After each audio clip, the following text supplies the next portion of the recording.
I don't think many people have had successful people sit them down and describe to them the journey of success, how to succeed, how to maintain success, how to manage the side effect of success. So we largely teach people on how to succeed.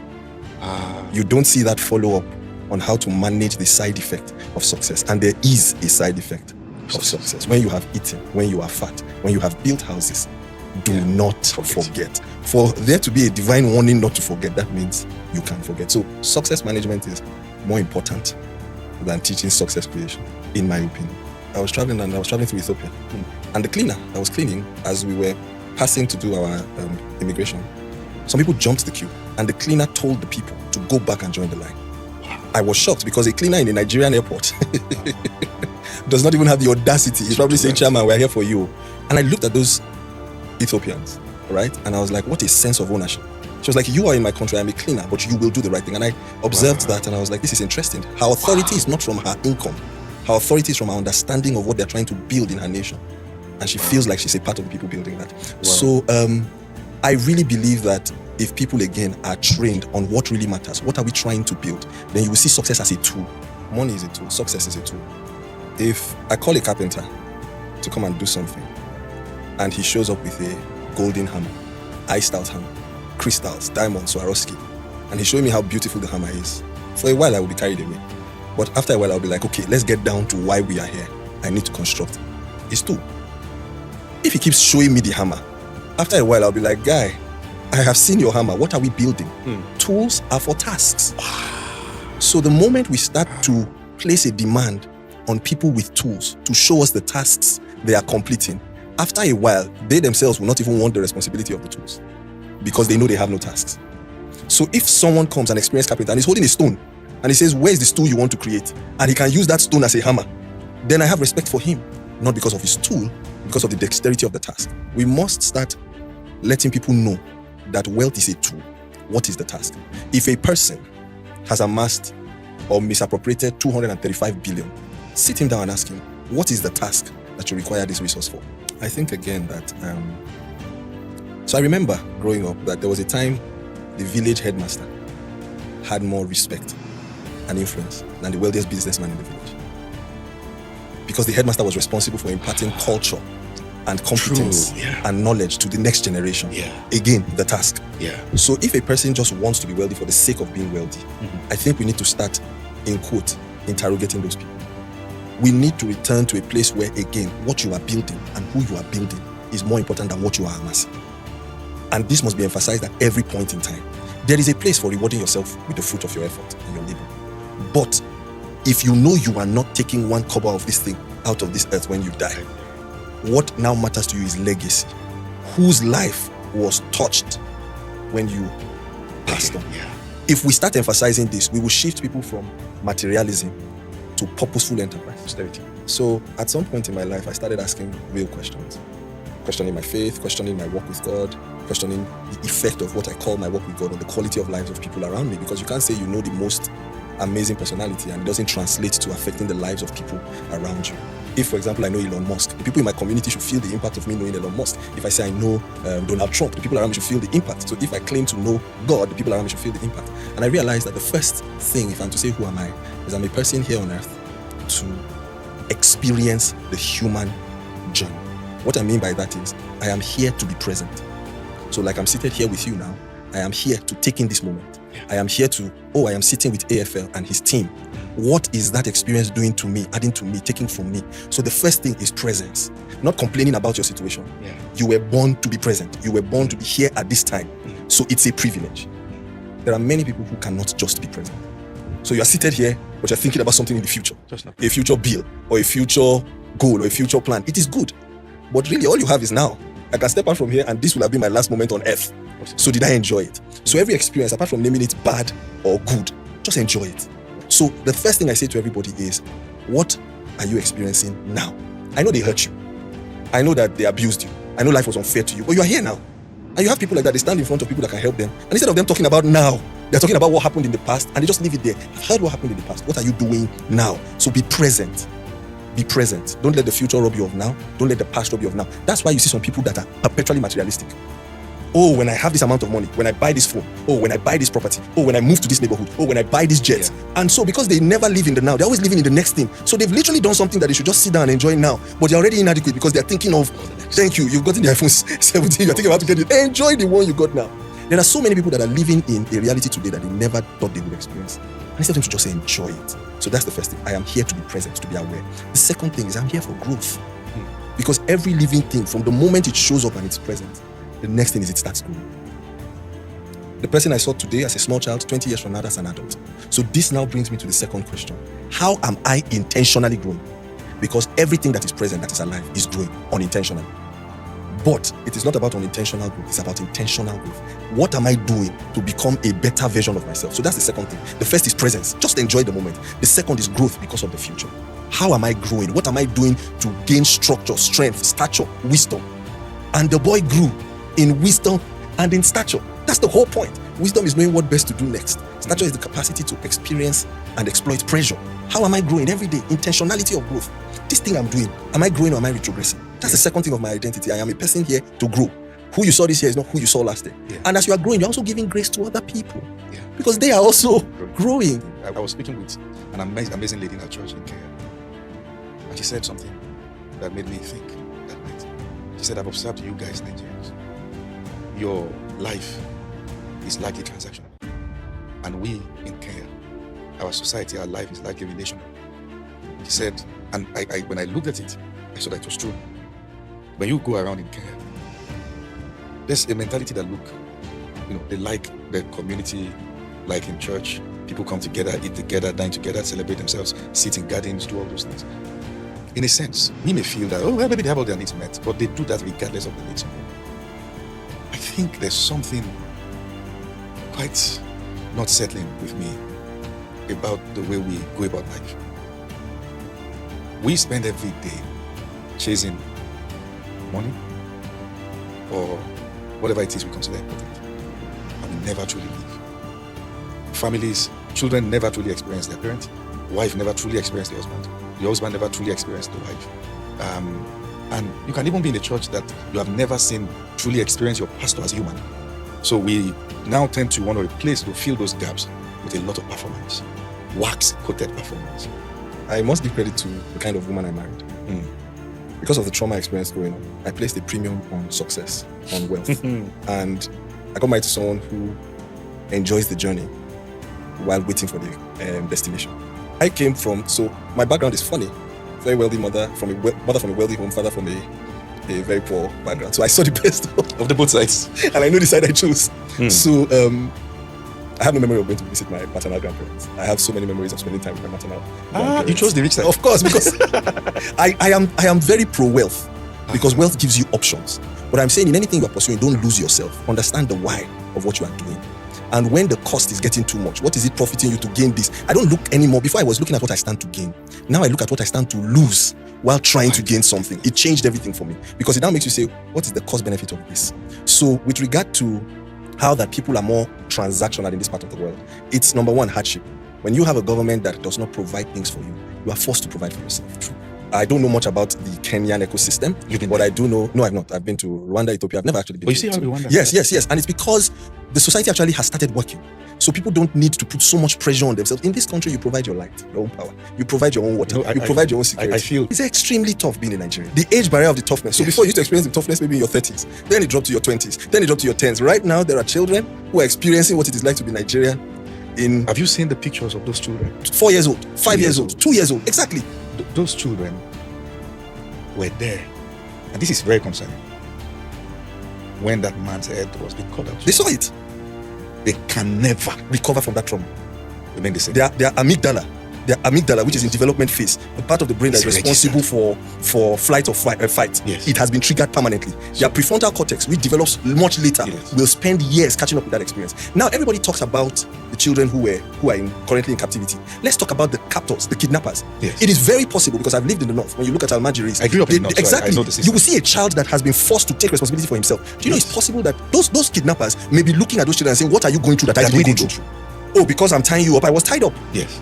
Because you are starving, I was starving. My life changed when I got this gun. So it's a recycling of pain. It's a recycling of hopelessness. And being a Nigerian and having to go through these levels of hardship at different levels forces you to become a survivor. A person who is trying to survive is not thinking of thriving. Yeah. So we must balance it. Yes, we are transactional, but if I have to pay for my own electricity, pay for my own security, pay for my own water, pay for my own internet, a time will come when I have to actually be a hustler. And this is why everywhere Nigerians go, they intimidate the indigenous of those places because we have such a... Nobody's going to do it for you. So you have to do it for yourself. A lot of things have gone wrong. And they went wrong in such a short span of time. I remember the times when if a person was prosperous in this country, you would be suspicious. And there was more dignity in verifying the proof of people's wealth and status than in just accepting and celebrating it. We've lost it. We have to get back to it. It will take time. But until we attack this hydra-headed monster called materialism, where it doesn't matter what how you got the means, the ends justifies the means, we have to attack it. It's costing us too much. Where you were able to apologize to your children, did you learn it from your parents? So my mom, God bless her soul, was a very, very emotionally aware woman. But to a large extent, she was the breadwinner.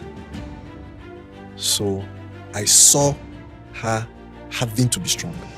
In fact, it was when I grew up that I realized that women were not designed to be strong. Women are designed to be soft, to be carried, to be nurturers. Yeah. If you have a woman that is unnecessarily strong as a man, you are doing a horrible job. I say this without any fear. She's been meant to carry loads she's not designed to carry. If your woman has never behaved like a little girl in your presence, you are not showing up as a man. You will see women that when you see them in the boardroom, when you see them in the corporate corridors, they are proactive, they are on their A game. When their man shows up and you see them around their man, you'll be looking and saying, what happened to madam? That is a man that has shown up in a manly leadership perspective. So I didn't have that privilege of understanding that. So it was later on that I now realized that, the home is supposed to be such a safe space that people are free to be their true selves without any sense of judgment. Yes. You cannot discover your true identity in the absence of options. Yeah. You see people's true behavior at a buffet. Everybody's disciplined when they're serving you food. When they say serve yourself, you will really know whether people are disciplined. And the absence of options does not imply discipline. Wealth gives you options. It's one of the reasons why everybody at some point in their lives should be able to afford whatever they desire in the degree that they desire it, as at when they desire it, so that we can know who they really are. At some point before you die, you should be able to afford whatever you desire or require in the degree that you desire. Is this the reason why when people have walked in lack for a long time and now they have entered into abundance, if care is not taken, they become prone to the things they've always desired but didn't have money for? Now they do it with so much. When I entered into certain levels of supply, I was surprised by my behavior. I surprised myself. I was shocked. In fact, I was a very, very judgmental person. You don't really know your true self until you have options. And so for me, I think everybody should, to the best of their ability, master the art and science of becoming successful, financially and otherwise. It will bring humility to you when you discover who you really are. It is also part of success management, letting people know that I'm not deceived by your humility. When your net worth increases, let's see whether you'll be this humble. And everybody around you is saying, sir, sir, sir. Let's see whether you will be able to not flinch when somebody says, oh boy, come here. I make reference to someone in the Bible, Jethro. Jethro never ceases to amaze me. When Jethro met Moses, Moses was a fugitive on the run. He was hopeless, helpless. And Jethro reached out to him, gave him a wife, gave him a home, gave him a job, guided him. And then Moses goes, comes back with millions of Israelites and the wealth of Egypt. And then Jethro looks at Moses and says, let me advise you. This leadership structure you have is going to destroy you. And I looked at Jethro and said, what kind of man is this? When Moses was poor and beggarly, it didn't move you. When Moses became the president of a whole nation, it also didn't move you. I said, God, number one, put Jethros in my life that will talk to me when I am nothing and talk to me when I am something. Number two, give me capacity to be Jethro so that whoever I contributed to their rising, when they eventually become successful, I will not say, you are proud, you don't pick our course, you don't this, you don't that. So I remain secure. And I'm saying this to say that as we transition in life from one stage of success to another, we must maintain the postures that got us to where we are. It's easier said than done, but I think it's a worthy pursuit. I don't want to stifle my children. What's that? That they came through me does not mean that they are an extension of me. So I must realize that I'm just the custodian for a season. So when they start to exhibit traits that are not bad, but they're just unfamiliar, I should have enough trust in God that He's the one that sent them. And I should have enough capacity to allow them to be themselves. So I want to guide them to the extent that they need guidance. But I want my boundaries to be so wide that even within those boundaries, they can find expression. Too many parents take their children's behavior personal. You disgraced me. Remember the son of who you are. Why? Why should they remember the son of who they are? You say they should not remember. What I'm saying is that they are their own unique individuals. And if you raise them correctly, they would extend your boundaries. They would advance. They would do, if your kids are not doing things that make you say, God help me, I don't think you're parenting right. If not, you're just going to replicate a clone of yourself. It might be that you're shutting them down. Yes. But as they get the freedom to fight themselves, the first person they rebel against is you and your systems, and you feel so betrayed. Yes. So I'm saying that train up a child in the way that child should go. Yeah. So beyond giving them basic principles, character, competence, compassion, connection with God, every other thing that stems out of creativity, enjoy. Let them make their mistakes. In fact, factor in their mistakes and be there for them. I don't think your child should feel safer outside than they feel at home. I was listening to, I think it was, and that's one man that I respect, Pastor Taiwo Dukoya, God bless his soul. He was able to raise children who are distinctly themselves, but held firm to his core values. But people look at them and feel it's rebellion. Well, again, it shows you that an average person who is commenting on what they have not experienced is about to raise a dysfunctional family. I would rather that my children show me the extent of their creativity, as long as it's not unscriptural, as long as it's not illegal, as long as it's not injurious. Please enjoy yourself. Again, like I said, the purpose of the human experience is to experience humanity. Yeah. This is just as an aside. If you've noticed, the power grid in this country has been collapsing more frequently. I sat down one day and I thought about it. If those turbines in Kainji and all those electricity installations and power plants were created in the 70s and the 80s, the technology to support them is now obsolete. Whoever invented and created those machines no longer provides support for those machines. So if we have not updated our infrastructure, we can no longer find parts and support for it. But darkness is a business. Darkness is a business. Solar business, generator business. But electricity, renewable energy, is an even bigger business. There are those who cannot function in a good Nigeria because they have learned to maximize the openness, the gap in the problem of the country for their business. There are people that if Nigeria becomes good today, they'll be wiped out. They thrive in the chaos. And that is why these conversations about the true meaning of life, where you look at presence, growth, and contribution must be emphasized. Because those people are already wealthy. They probably have more money than they can spend in their lifetimes. So we have to ask them, why are you happy amassing wealth as a tool, and yet you are not willing to make that transition into other sources of wealth? Some of these guys are dead inside. Then let's appeal to their children. That again, I think that again might, one of the things I'm most scared about in this country is that every option we have will take us more years to experience. For instance, if you feel somebody is bad, let's have somebody else. That's another 4 years. If you say these people are bad, let's talk to their children. That's another couple of years to experience what sort of children they are. And I can tell you that many times these children come up more refined in wickedness than the parents. So I feel that if we have more conversations like this, we're first generation game changers, people who are the ones breaking the cycle and giving their family name a meaning, are engaging people who are second generation or third generation wealth builders, and we say you have to build differently, they will pay attention. They will pay attention. It may take some time, but the more we push out this narrative that we really have to prioritize humanity above transactions. Because let's face it, if we don't fix what is wrong and broken, we're going to also have to leave the country at some point. Our children will have to leave the country at some point. I agree. And who are we leaving it for? I agree. And when we hit rock bottom and there's nowhere further down to go, we'll start rising. These are some of my contributions. So I think the first thing is, as a man, is to understand that this is the rigor that comes with your gender. So do not fight it. And I think that's why sometimes you have societies that do initiation ceremonies for young boys by older men, because they're trying to let you know that this heavy experience is not unique to you. Sometimes we find solace in knowing that, I'm not the only one going through this. All right, I'll be fine. The Zulus do that. Yes. The Zulus do it. The Jews do it, where young men are ushered. So it's literally, yesterday I was a boy, today I'm a man. I thought like a boy. I put away. There's a ceremony. Rite of passage. Yes. I think we need to bring that back. And it doesn't have to be done in a big way. It can be fathers hanging out with sons and saying, from today, you are now a man. I will treat you like a man. I will accord you the respect of a man. What that immediately does is he feels the responsibility of being a man without being lonely. He's surrounded by men on the day he was made a man. I think we've lost that.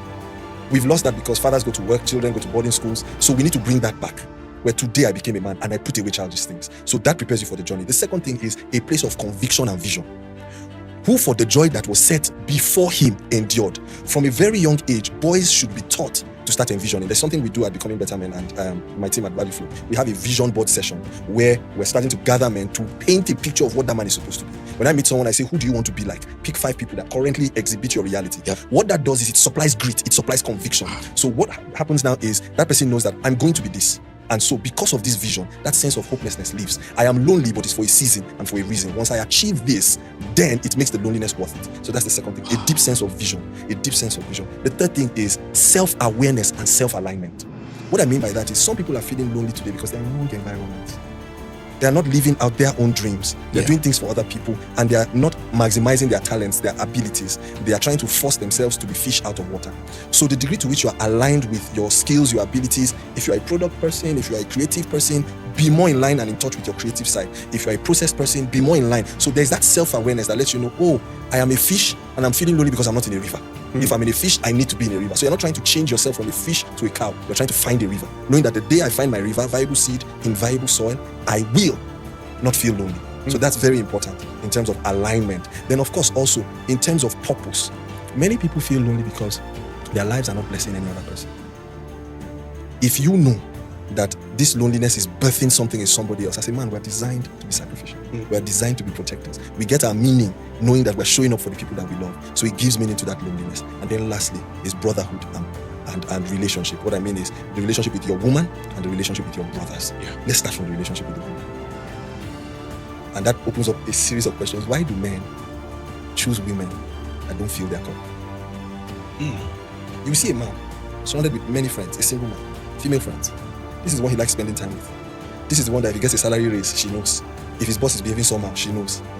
Or maybe she doesn't fit his description of beauty. Then there's another lady somewhere that he has been toasting for 5 years that hasn't been giving him face. And he feels I'm a hunter. He says she's just playing hard to get. And so you force yourself on that one. Maybe you use your money, status to get her attention. But she doesn't feel your cup. But she fits the picture of the kind of woman you Let's think. get the issue of the cup. Yeah. In what sense do you say that? So there are 3 levels to it. In my mind, there's the cup of chemistry, attraction, and pleasure. That's one level. You should be with somebody that excites you. You should be with somebody that when they walk through the door, you're like, hey, pay attention to the women that excite you, that there's chemistry, there's attraction. The second is compatibility, alignment, peace. The third is commitment, assignment, and purpose. So most people, when they want to get married, they look at commitment, assignment, and purpose. So the man looks and says, oh, I'm going to be a corporate titan. I need a woman who looks like this. He's only looking at his purpose, his assignment, and saying, because a man is committed to his purpose, I will always be committed to my purpose. He's ignoring his chemistry. He's ignoring chemistry, attraction, and pleasure. That's one. Or he's ignoring compatibility, alignment, and peace. Because there's some people who are in relationships that are so tumultuous. The volatility curve of that relationship is always intense. When they are fighting, they are really fighting. All their friends know they are fighting. This conversation when they are at peace, they are really, when they are happy, they are really excited. But you never see them enjoy that boring landscape of just calmness. Yeah. So you always see them, they're always going for dinner. Exactly, it's either high on the mountaintop or deep in the valley. That's madness. So after you look at chemistry and you look at attraction and you look at pleasure, you should also look at compatibility, alignment, and peace. When this person enters, right? If the excitement is too much, there's a problem. If the adrenaline is too much, there's a problem. So you have to look at, is this person my peace? When I'm with this person, can I sleep off? Can I snore?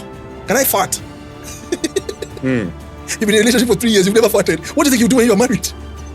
You've been in a relationship as a lady, you're always cooking for the guy. What will you do when you're pregnant as his wife and you can't cook?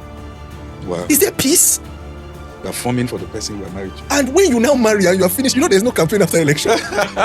When you're not in power, you don't show your true self. Person say, so I feel that we need to teach believers on nervous system regulation. Sir, do you have friends that immediately they show up?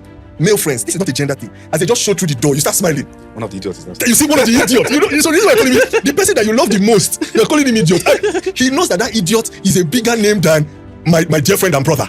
It's a bigger name than that. Because the number of people you call idiots in your life, there are not so many. Thank you. So you can't call your baby idiot. You should call her idiot. I'm just saying that. So you always say my dear friend and brother. A dear friend and brother, you will not call him dear friend and brother. Dear friend and brother, you call him idiot. True. You look at him, and even if you don't call him idiot, you say this on serious fellow. My friend shift. So if you have not reached that level of vulnerability with a person, and you now marry the person, and you were never taught, the only thing they told you she must be a virgin. Now you have your virgin. And I'm not against purity culture. Please don't get me wrong. Purity is very important. We have just made purity culture to supply what it was not designed to supply. Purity culture teaches you discipline. It teaches you self-control. That's it. It teaches you honor for God.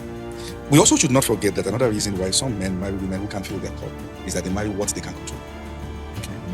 They marry a woman, they feel this one is beautiful, this one is smart, this one is this, she's too intelligent for a home.